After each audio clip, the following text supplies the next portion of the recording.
Hello and welcome to the Workforce Advantage. This is your host, Sheena. And I am your co-host, Lelia. So you may have noticed we said The workforce advantage and not the apprentice advantage. Why the shift? we've been talking about how, especially with our last interview with Zach Berger from Industrial Scientific, how interesting, just like workforce topics are even beyond like apprenticing and apprenticeship like programs. Mm-hmm. Right. And I started to notice we need to focus on workforce as a whole and not just registered apprenticeship, right? Because registered apprenticeship is a piece, but it's not really encompassing fully what we do, especially here at the Pittsburgh Technology Council, which I am so excited to introduce our first guest for the workforce advantage, not the apprentice advantage. So we will be interviewing Camille. Hello. Camille, tell us about yourself. Yeah, my name is Camille Goleb. I am a almost 13-year resident of Pittsburgh. I work at Koppers downtown in the Koppers building, and I lead diversity and inclusion there. We call it inclusion and diversity because at Koppers we lead with inclusion. But I'm a Pittsburgher. I'm from Maryland. I've been working with the Tech Council now for quite a while in various programs, and I love everything y'all do. Yes. So as you all can guess, we are talking about diversity, equity, and inclusion today. So Camille, I just want you to start with a fun fact. So give us a fun fact about diversity, equity, and inclusion. So a fun fact about DEI is you have already done it today, even if you don't think you did. Tell me more. Which actually, I think this is getting into our first set of questions is our basic definitions. But the basic definition of inclusion is like our person-to-person actions. So today you've probably said hi to somebody. You probably, went to talk to someone at their desk. You probably didn't bully someone for being different than you. All of those easy actions, which we're all doing right now. Currently, we're not bullying anybody. So it's super, super easy. And a lot of times, and I think it's going to come up a lot for us today, you don't even notice it, right? Mm-hmm. Because when it's going well, you don't notice. That's a great definition because when you think about DEI, it's almost robotic. You think about, okay, are we including everyone? Are we saying the right thing? Mm-hmm. And it can become a little overwhelming and cause a lot of anxiety when you look at diversity, equity, and inclusion as this chore versus just doing the right thing. Just doing the right thing. The right thing, and it's overthinking can just make it so much worse. People are very worried about, am I doing the right thing? Am I saying the right thing? And sometimes you don't have to worry about even doing that much. Just be nice. Right.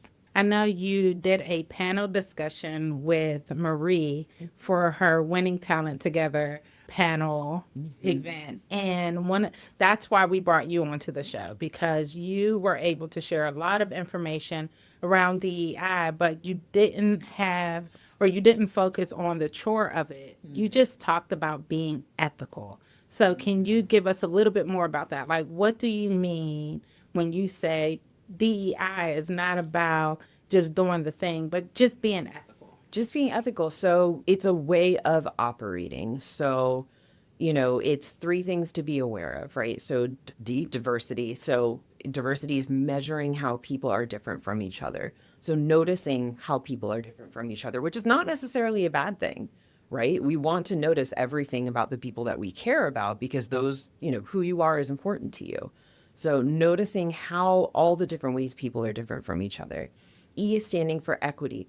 Are people having a fair experience based on who they are? And at any point, is their identity becoming a barrier to advancement? So equity is kind of a simple way of thinking about it. Is everyone invited to the table and given a chance to speak? So, if we're talking about one group, is someone there with us, right? Or can we provide that perspective? And then inclusion being those person-to-person behaviors. Am I being inclusive to people? Are there more things I could be doing, or are there less things I could be doing? So rather than, like you said, like a chore, like a separate thing, it's really kind of an MO, right? Like a modus operandi, just this is how I do my life, right? I lead inclusively when I put my team together, I'm paying attention to all different kinds of diversity. When I am talking to a group of people, I'm listening to them, right? Especially, so many people I don't share their experiences, right? So believing that, working with that, and it's just a nicer way for me of being. Yeah. It really does I did not get to attend the Winning Talent panel, but I did get to read your presentation. I enjoyed the stick figures very much. Thank you. The best part of the presentation, by the way. But that was really interesting, like how you focus, like it's really crucial on like kind of like reframing like how we think about diversity on like that most fundamental level. And I think like we're already kind of like talking about like how like what we think of it as equity initially or inclusion, like I think it just means so much more. Yeah. Yeah. I mean, it's, so I mentioned something in my presentation about how even a pair of identical twins are diverse. So one, shout out to my nephews who are identical twins and they are just adorable. But, if you think about it, every moment that you spend, whether it's by yourself with somebody else in your own head, whatever, that's creating your experience. So even my two nephews, they've been apart sometimes. One of them had a slight physical issue to deal with when he was born. There's never exactly the same person twice. And even if everything else is the same, all your experiences are the same, all your likes and dislikes are the same, your internal experience is so different than anyone around you, right? How you take reacting to adversity versus how your brother takes reacting to adversity. And people, when we say DEI, they immediately think of two things. They think of race, they think of gender. And while, of course, those are very important parts of who we are, there's so much more to diversity. And we really have to diversify how we think of our diversity. So thinking about it in terms of life experience and in the workplace, things like tenure, how long have I been at my job? What kind of management level am I at? What kind of employee am I in terms of, am I part of a team that all does diverse things and I'm bringing that one part, or am I support, all of these things. And you think about it, everything, it doesn't have to be physical. It can be internal. It can be, like we said, those kind of workplace identities that we don't really carry anywhere else. All of that is diversity, and it's all important to notice because every single piece of that affects how someone is able to move throughout the world. So, broadening that definition, I hope, makes it a little less daunting, right? Because there's not a lot of people that are really, truly equipped to talk about race and gender, but we can talk about tenure differences, right? We can talk about skill set differences. We can talk about, did I come from, a working class background or not, and how did that change? So it's really just a very thorough way of looking at people, and you're just diverse in so many beautiful ways. There's nothing to be afraid of. Yes. I love that you bring that up, because when we think about just where everything is shifting to, especially whenever we changed presidents and everyone went into this, like, it was almost, so there was a SpongeBob episode, Yeah. right? And SpongeBob had to remember one thing, and then his brain was like, throw this out, and they're like going crazy all in his brain, throwing out documents, taking away certain things, right? So they're freaking out, right? And it's almost like that's what happened in the U.S. when all these policies started to shift. That whenever everyone started to think about DEI, they're like, throw away this file, take out this name, take out this word, right? And everyone was in haywire.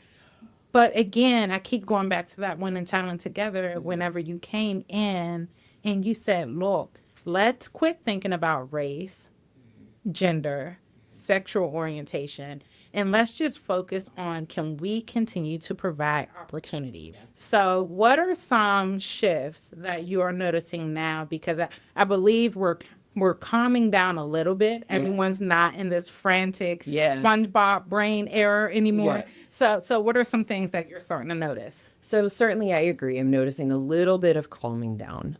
There are some things, that are still quite difficult and controversial. There's like a whistleblower website from the EEOC, so you can tell, Big Daddy government if someone did DEI on you. But so seeing a little bit of calming down, seeing a little bit of reframing and retaking seriously. So, contrary to popular belief, while a lot of companies did, participate in the freaking out and do some pulling back, it's not nearly as much as people think. And a lot of that is truly just reframing, or like we're going to get into a little bit later today, like evolving their concept of DEI. So thinking about those different types of diversity, things like that. So the public seeing a little bit of calming, in the business sector, seeing a little bit of calming, but still a lot of what are we going to do? The future is very uncertain. What does this look like for our company? And then within the community, really a little bit of a regroup, right? A handful of years ago, when we were kind of having the opposite thing about DEI, right about when we were having like the 2020 protests after George Floyd's murder, DEI was new and exciting and sexy and shiny, and everyone wanted to do it. And that's great. But, there's this perception of DEI as this very fluffy, data-less, evidence-free, whatever. And it could not be more in the opposite direction, right? DEI is very fundamental to how we operate as humans. All of good practice of DEI is very evidence-based. But a lot of times, I think it's evidence that we're not used to looking at, the experiences of different people. I would say the unserious folks, both in terms of practitioners and business folks, are just showing their unseriousness and pulling back a little bit, and that was always going to happen. But for this, I suppose the serious folks, or people who really do see the value and understand the nuances of DEI, there's been a strengthening of community among practitioners, and there's been a lot of thought about what the evolution of DEI is, right? Because the work doesn't stop, right? Just because there's a new administration, just because, there's nuclear winter, whatever, like the work doesn't stop because people are still people. We still have to treat them well. We still have to make sure that we're all, succeeding. So it's really, it kind of feels like we're taking a breath right now, just like maybe our first breath in about 6 months, but taking a little breath. It's probably a 20-minute answer to like a 2-minute question, but we're good. Well, that makes me think, like, so yeah, here's like a lot of panic and a lot of like change. I know, like my office, my friends' offices, like there's like a lot of there's a lot of emotion there. And kind of like how can like individuals and organizations kind of like build like emotional resilience towards these things that are happening? Yeah, that's a big thing. And it's in terms of organizations building emotional resilience as an organization, I think, making sure you are looking truly at what value DEI is bringing to your business, because DEI is absolutely a moneymaker. It exponentially improves your business's ability to compete in the market, to attract good candidates. One huge thing is the more inclusive your company is, the greater actually your ability to manage change is. And if you think about that at a very fundamental way, right? If our company is 5 people, let's say, and we're all very, very similar, we approach things in the same way, we freak out about the same stuff, we have the same knowledge. When a change comes that one of us is not prepared for it, many of us are not prepared for it. So it's very, very destabilizing. But when you are tapped into your diversity, when you have a really inclusive environment where everyone truly is coming to the table, you've got more resources, you've got more brain cells in the room, trying to get through whatever it is that you're getting through. So affirming the value that this brings to your company for, practitioners and for employees, building emotional resilience, I think there's a lot of community building that's necessary. So, making sure that you're involved in things like ERGs, making sure that there's a place for your emotions to be heard. And that's really the thing, people are so scared of having conversations, and especially in the workplace. But you have to have these conversations, because things left unsaid don't stop having an impact. But then also, it's just never as bad. When you are, wrapped up in all your emotions, the second that you're able to translate those feelings into words, you can not only verbally describe whatever it is that you're feeling, but you're starting to analyze it as well. in a different way. So when we, and so just like, I can either be feeling a whole bunch of stuff, or I'm like, okay, I'm grieving a little bit, I'm a little angry, whatever. In the same way, you just need to get it out of your employees. You need to give them a space to, say like, hey, this is how this is affecting me. This is what I'm going through right now. So leaning on your community, and then I know we're touching on mindset change in a minute, but leaning on your community is one of the biggest things that you can do to be more resilient. It's truly how humans have gotten this far, right? Is depending on each other. And that's a skill that is not practiced very often nowadays. Right. And when you think about companies, I know a lot of DEI leaders struggle with, are we going to still have a job, right? Mm-hmm. So you have questions about ChatGPT, and they're like, it's ChatGPT taking the jobs. But when things started to hit the fan, mm-hmm. when it came to DEI leaders were like, oh my goodness, I don't even know if I'll have a job. I don't know if me even being in this role would put the company down, right? Because I don't know if now the company can't get the funding or support they need because of my role. Yeah. But then you started to speak again at Winning Talent about pivoting. Mm-hmm. And you said pivot is not just a mindset mm-hmm. change, but it's a skill, right? Yes. So can you talk a little bit more about that and what you mean by that, especially for DEI leaders and those who may be struggling with, does my title even have relevance? Yes. Yeah. So pivoting is a really, really powerful tool that I've been working on for a very, very long time. So it started for me in a mindfulness space. So in 2021, I got really, really, really mentally sick. For about 6 months, I couldn't really function, couldn't eat, I was just consumed with anxiety constantly. And, I've been in therapy for many years. We've untangled a lot of stuff. However, it was this very present, in this moment, anxiety that I never experienced. Like I was doomed every second of the day. And when big things happen, like some things that are happening in the world right now, it's really easy for that, for that feeling or like a semblance of that feeling to come back. And so no amount of my traditional therapy was going to get me out of that hole. And, so one day I was talking to my therapist, shout out Kathy, and she was like, what if you tried meditation? And I was like, okay, that is like hippie woo-woo BS. Like there is no way. I don't believe in anything to start with, so it's really hard to get me on board for something like that. And, but it was that or die, I don't know, or continue to waste away. So I was like, okay, whatever. So I tried it and I started learning about similar bias, right? I thought it was very fluffy. It's not. It's very evidence-based. It's very scientific. It's very physiological what happens to your brain in meditation. So this is what it is.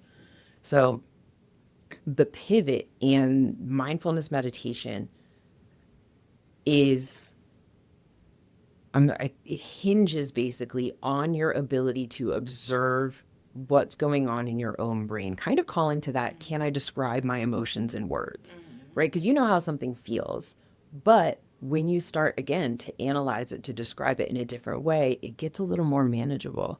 So instead of being in this, I'm so upset, there are so many things going on, I don't know what, freaking out, which is totally valid. Totally valid. I'm not saying that, freaking out is not valid.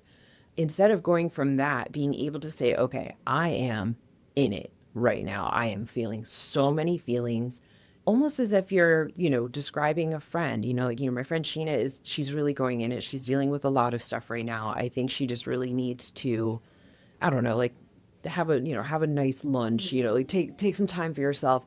Thinking about yourself in that way starts to make your situation a little less overwhelming. So finding that moment of, yes, I'm freaking out. However, it's that however. So maybe I'm freaking out today. Maybe literally all I can do today is eat Ben and Jerry's and cry. Those are days that we've all had. And if not, I suggest you have one because it feels nice at the end. So maybe today all I'm doing is eating Ben and Jerry's and crying. But tomorrow I'm going to say, okay, here's this thing that made me upset. Here's maybe something I can think of to do about it. or here's an action step that I can take. Maybe I'm going to go, meet with my friend and talk about this. Maybe I can just talk with my coworker.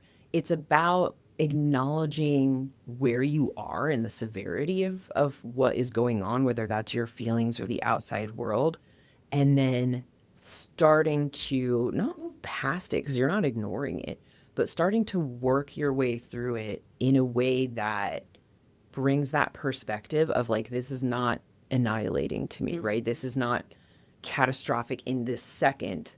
It just feels awful, So it's really about pivoting your emotions to be able to keep going. And then also, for practitioners, pivoting your actions. And again, 20-minute answer.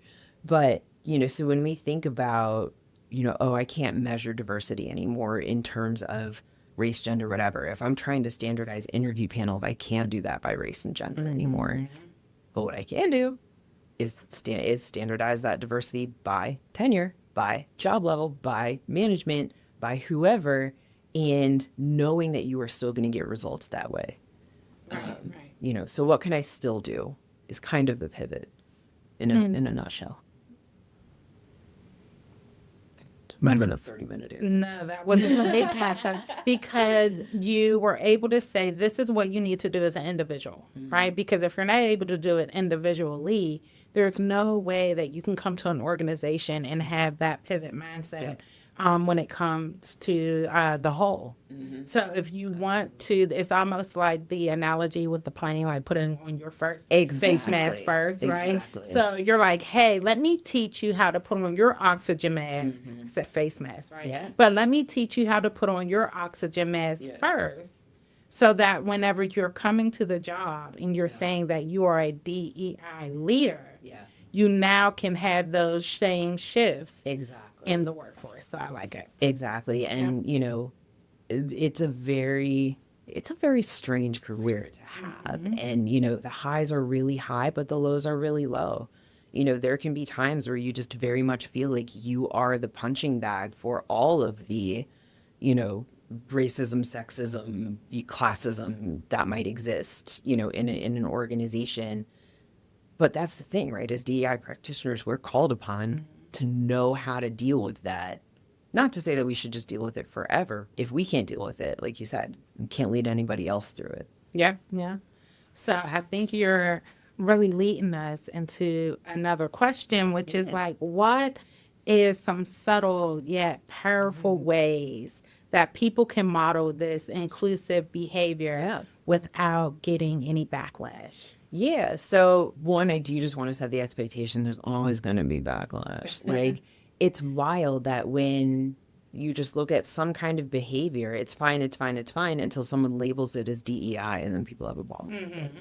But things that you can do, one of the biggest things that you can do is, and this sounds silly, but just to be an inclusive person, but to think about it at a different level. So not only am I saying hi to people, not only am I, not bullying people for being different than me, but I'm asking them like, oh, hey, I think Lelia was going to make a point in this meeting. Can we hear from her? Or, making sure that you are talking to the people that are going to be affected by your work.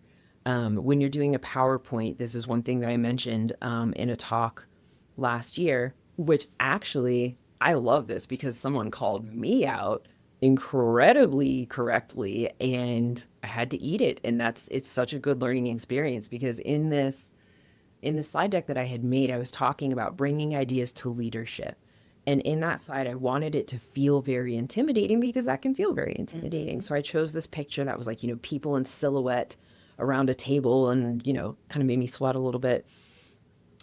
So, I get through my draft of my presentation and I'm like, okay, guys, how did that go? What did it do? And one of the points that I had made was when I am, it might not even be a DEI focused presentation, but when I'm giving a presentation, when I'm giving a meeting, what do my slides look like? Are they visually accessible for people? Are they, am I sending them out? But even more so, what feeling is it giving? So when I'm choosing that picture of quote unquote leadership, who's in that picture? Guess who was in that picture? My friend Becca was like, Camille, every person in that picture is a white man. And I was looking so much for the silhouette, that feeling that I didn't even notice who it is that I'm showing. And but these things, this is so easy to let slip, especially those of us with ADHD, things like that. But that's important, right? If I'm showing this is who I think managers are, I might just be grabbing any picture, of managers that Google gives me, but putting the extra thought into that is really how you make the big difference, because people are going to remember how you make them feel. If you can include somebody that has previously not been included, they will remember it forever. Right. And people notice when you operate differently, when you are not afraid to take feedback. And I think that's also a really big thing, because so much of our apprehension around the way that we interact with each other is the fear of how we are going to be received, and especially if we mess up, right? If I say something wrong, am I going to receive grace? Is that going to be okay? Is this going to ruin my relationship or my reputation or whatever? And so when you can model receiving feedback with grace, right? I could have gotten mad at Becca when she pointed that out about my presentation. I could have reacted in a bunch of different ways, but I was like, whoa, right. She just gave me such a gift of not looking like an idiot in my presentation when I'm not doing the thing that I'm talking about. Right. And that's incredible. That's friendship. So knowing that, truly being someone who welcomes feedback, who, not mean pushes, but pushes other people to give their opinions and to give input, that's the most powerful thing you can do, because people don't do that. So I want to go back on something you said earlier when you brought up how everyone would be willing to receive a lot of these things until you say the acronym DEI. Mm-hmm. As soon as you say DEI, they're like, oh, here we go again, right? Here we go again. So how do you combat that, right? Are you finding yourself not saying the words diversity, equity, and inclusion? Yeah. Or are you like, man, maybe I'll just fall back and just share the new initiative without giving it a title? Mm-hmm. Do we need to switch the title, right? Yeah. Do we as just a people need to say be a GP, right? Be a good person, I love it. Right? Yeah. So what are you noticing? Yeah. So, there is definitely an internal struggle, and Felicity from the mayor's office phrased this really well a couple months ago of we can be, as practitioners, we can be really attached to the words, because words mean what they mean. They're there for a reason. There's a reason that we break this down into D, E, and I, because those are all factors in belonging, right? How we all feel working together.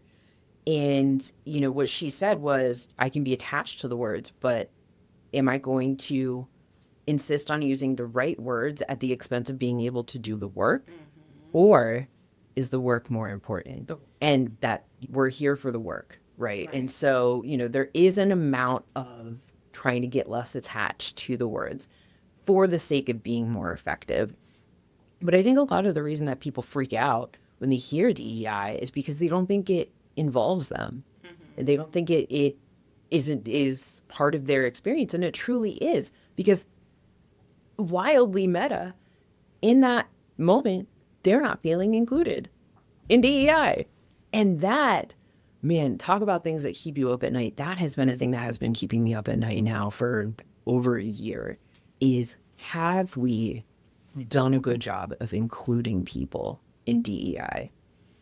Or let's just be honest, right? DEI has this negative connotation to it because of the way people used it. Because whenever we started hearing these DEI initiatives in the beginning, it was not explained the way you're explaining it today. Exactly. It was explained like unicorns and fun clouds versus what is just being a good person. If we were explaining it that way from 2020 on, I don't think we would be in the place where we are today, where people are like, DEI, oh no, right? Yeah. No, I agree completely. And I think it's making that personal connection to people. So regardless of how good of a person you are, you will not get yourself involved in stuff unless it benefits you personally. And that is just universally true. Sometimes that only benefit is you feel nice. But so when we can show somebody who sees DEI as this thing that doesn't include them,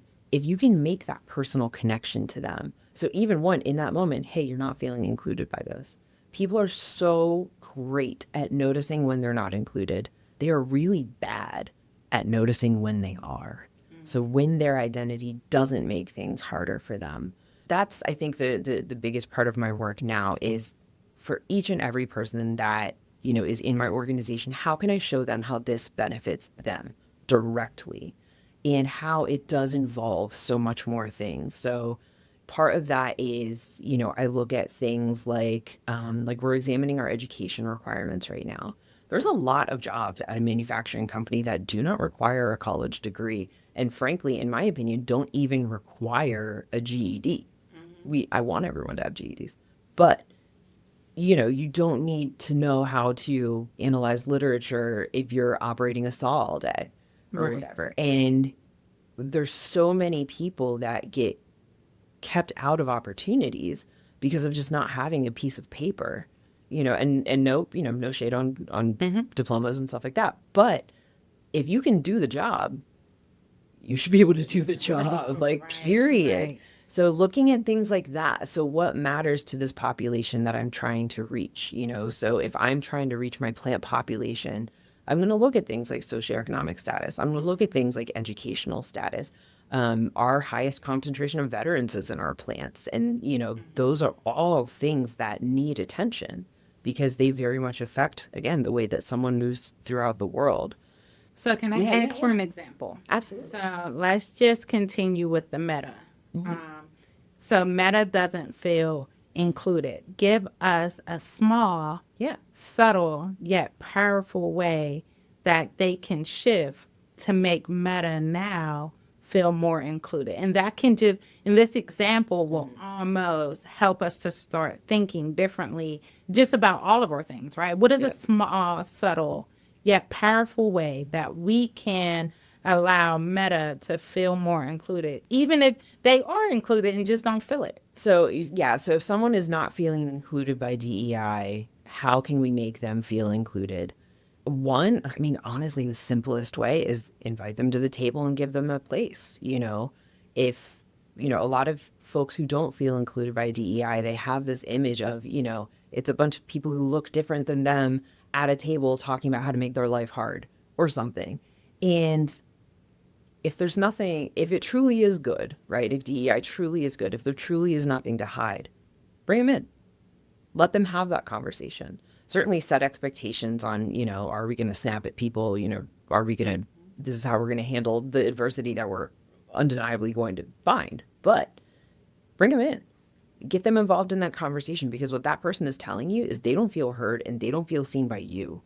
And it can be really tempting as, you know, a person whose job is all about making people included and feel nice to be like, oh, well, if they're not an inclusive person, I don't care about making them feel nice.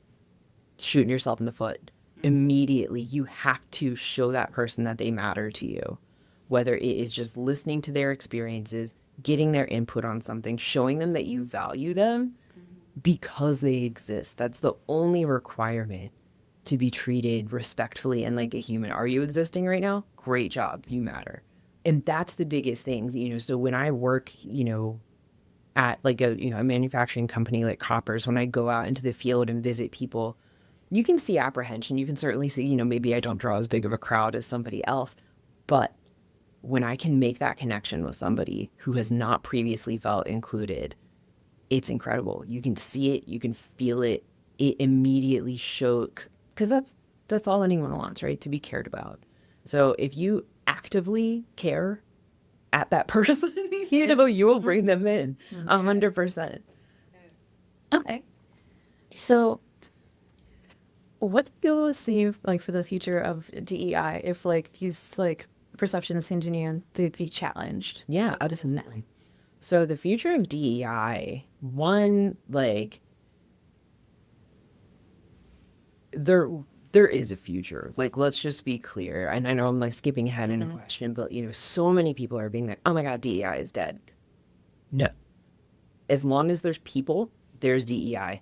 We have, for example, we have fossil records of humans going back millions of years that show that we were helping our sick and disabled brethren.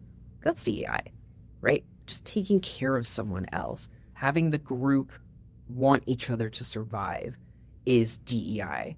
So knowing that the work continues, but really I think, per what we're talking about, the future of DEI really is focusing on bringing people in, whether that is like an allyship sort of approach or, just an inclusivity approach or whatever, because allyship is a goal, right? Mm-hmm. At a minimum, I want people to feel included in what I'm doing. I would love it if they felt inspired to become allies, but, so let's call it allyship and bringing people in. But I think the very particular thing is we have to do that without centering our allies, right? The work is about people who have been systematically oppressed, systematically left behind. So that they need to be the center. But we know, again, that group of people is very different based on who we're working with, where we are, when we are, all of that stuff. So how can we bring people in and, acknowledge them and see them and make them feel that they belong while still making sure that we are delivering on our goal of giving everyone an equal outcome. And that can be very delicate, right? Because if all your focus is on outreach and bringing in these people that have not been brought into DEI before, I think, you can already see that maybe some of the attention starts to go away from the people who just have been super unincluded from, right? There's people who haven't been included in DEI, and then there's people who haven't been included in everything else, right? Mm-hmm. Which, those are kind of like classic, feels like a weird word, like are like classic systematically oppressed groups. And, you can't have one without the other, and you have to be able to focus on both. And, eventually the folks that didn't feel included by DEI start to feel included, start to be less fearful, start to be a little less resistant. And, right, if this way of being, this is something that I've said so often to my team lately, if our way of being, right, operating, with DEI as a principle, if it's really so nice and if it's really so good and morally right, shouldn't it feel good to us? Shouldn't it feel good to everybody else? Shouldn't it be appealing to other people? And shouldn't it bring us peace when we rely on it to handle adversity? And, I am a wildly angry person inside. Again, it can be so easy to demonize the other side. And, people talk about the paradox of tolerance, right? If you have to be tolerant of everybody, don't you have to tolerate intolerance?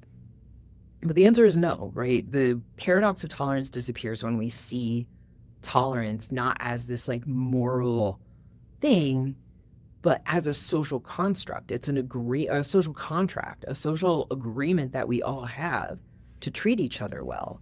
Do we have to tolerate intolerance? No. Because by coming to the table, the plaza, the whatever, the meeting, intolerantly, they're already breaking that social contract. And when you break the rules of a contract, as our lawyer friend Lindsay from the Winning Talent Together would tell you, you're no longer covered by those terms. Right. And so then that contract starts to be enforced, right? Of you have to be tolerant of people. You can't just come out swinging to every single social interaction that you have. So when we look at the future, we want to look at allyship without centering. We want to look at behavior-based guidelines, right? Because DEI, this work, especially in the corporate sector, is not about convincing people. And my wonderful friend Corinne from Phipps Conservatory had this great conversation with me recently, and she was talking about how previously lots of DEI was about convincing people, and specifically kind of unskilled DEI is about convincing people, right?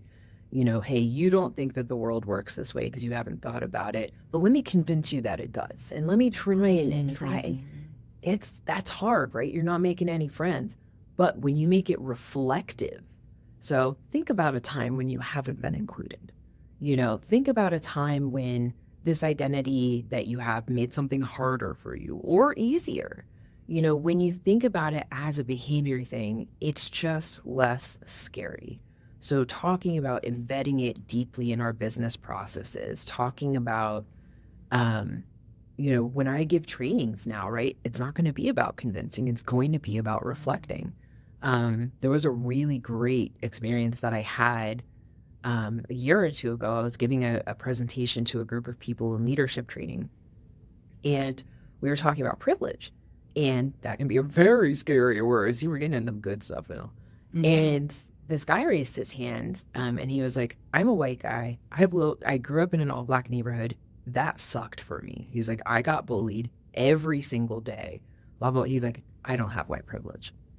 And I love this conversation because I'm like, my dude, that is absolutely a valid experience. You did not have white privilege when you were growing up in a neighborhood that was completely non-white. Because privilege, here's the kicker, situational. The same thing that gives me privilege somewhere can make me underprivileged in another time. Privilege is different based on your physical location, your location and time, right? Your, you know, who you're with, who you are. It's so different. And so I acknowledge this guy, this feeling, you know, and he's not trying to start a fight, but he's telling me, he's like, I don't feel included because this sucked. You know, my identity brought me a lot of pain. And that's absolutely true. 100%. You know, yeah, he was the odd one out. He's going to get bullied. But for him to know that that is absolutely a valid experience, and yet that's not his current experience, you know, whether it's just in that room or like wherever, to help him understand why things are reacted to in this way, really, like, I could feel his tension go down. So he's like, oh, so, you know, it's not that white privilege doesn't exist. It's just that in that moment in time, that was not a factor for you. And so to make people feel understanding and think about their own experiences in this way, right? They kind of do that work for you of connecting themselves to DEI. You just have to offer them the space and then kind of coax them in. And as soon as they start that self-reflection, right? I'm never going to be able to say any amazing phrase that will stick with you as hard as that epiphany moment. Mm-hmm. And it's all about that epiphany moment is what can I leave people with that they're going to think about, you know, first thing tomorrow when they wake up. Yes. Yeah. Absolutely. I have to give this part. So I want to thank you again, Camille, for being on the show. I think you've hit on a lot of great points. So I just have one final question. What would you say, or what do you want to say to our audience that whether they are employers, whether they are job seekers, what would you like to say about DEI? I will say that DEI is about creating the world that you want to live in. And that can be on a very big scale, like a company or a government or whatever, but it can also be on a literally very individual scale where your sphere of influence is just the people that you personally interact with every day. You can still make a difference there. And just because people may not understand why this work and why this stuff is so important isn't an excuse not to try. So it's, you know, the message that I would want to give is you can absolutely make changes in your environment, no matter how small, no matter, you know, who it is that you're working with, but every single person has the power to include those around them and give them that literally ultimate gift of belonging. If you cannot, you know, give someone life, the next best thing you can do is make them feel like they belong here with you. And there's no better feeling than that. Awesome. Well, again, thank you so much, Camille. And thank you all for watching The Workforce Advantage. Yes. We'll see you soon. Our next interview will be with Priscola, so you all are in for a treat. Bye. Bye. Bye.